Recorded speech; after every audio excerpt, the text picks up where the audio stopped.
जैसा कि हम देख ही रहे हैं, यमुना का जल स्तर बहुत ही बढ़ चुका है। यमुना नदी में बाढ़ जैसी स्थिति हो चुकी है। कहा जा रहा है कि ताजमहल का जो डिजाइन है वो इस तरीके से बनाया गया था कि इसमें पानी का प्रवेश ना हो पाए, क्योंकि इस इमारत का निर्माण नदी किनारे हुआ था। ताजमहल के पीछे बने ताज व्यू पॉइंट पर भी यमुना नदी का पानी पहुंच गया था, लेकिन ताजमहल के अंदर पानी नहीं आया। ताजमहल का स्ट्रक्चर ऐसे बनाया गया था कि पानी का लेवल यदि बढ़ भी जाए तो वो दीवार को टच करेगा, लेकिन अंदर नहीं आ पाएगा। यमुना का किनारा दलदली इलाका है और ताजमहल सेस्मिक जोन 4 में आता है, इसलिए इसके नीचे साल की लकड़ी के फ्रेम का इस्तेमाल किया गया था। साल की लकड़ी की खासियत यह है कि यदि वो पानी में भीगी रहती है तो उसकी मजबूती कई वर्षों तक बनी रहती है। इस वजह से ताजमहल के परिसर के नदी का पानी आने की संभावना कम है। और ताजमहल यमुना से कई ऊंचाई पे बना हुआ है, इसलिए ताजमहल के अंदर यमुना का पानी नहीं आ सकता है।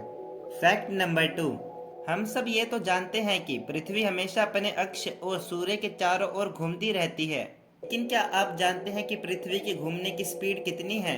पृथ्वी के अपने अक्ष पर घूमने से दिन रात होते हैं। इस प्रक्रिया को एक बार पूरा करने में इसे 23 घंटे 56 मिनट लगते हैं। इसका मतलब पृथ्वी अपने अक्ष पर 460 मीटर प्रति सेकंड यानी 1600 किलोमीटर की स्पीड से घूमती है।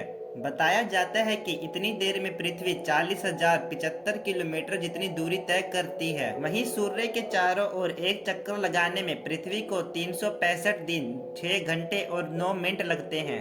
लेकिन पृथ्वी पर मौजूद हम लोगों को इतनी ज्यादा स्पीड का बिल्कुल भी पता नहीं लगता है। इससे स्पीड का अंदाजा लगाया जाए तो सूर्य का चक्कर लगाने में पृथ्वी 30 किलोमीटर प्रति सेकंड की तेजी से घूमती है। फैक्ट नंबर 3, ताजमहल के बारे में कुछ ऐसी अफवाहें जिसे सब मानते हैं सच। कहा जाता है कि ताजमहल बनाने वाले सभी मजदूरों के शाहजहां ने हाथ कटवा दिए थे। सच ये है कि ताजमहल बनाने वाले मजदूरों के शाहजहां ने हाथ नहीं कटवाए थे। इतिहासकारों के मुताबिक शाहजहां ने मजदूरों से जिंदगी भर की पगार देकर उन्हें आजीवन काम न करने का वादा करवाया था। फैक्ट नंबर 4, आपने चंद्रमा पे तो ये काले धब्बे जरूर ही देखे होंगे। वे क्रेटर है जो अलग अलग आकार के होते हैं। इनका निर्माण कई प्रकार के आकाशीय पिंड जैसे धूमकेतु, उल्कापिंडों और शुद्ध ग्रहों के टकराव से कारण होता है।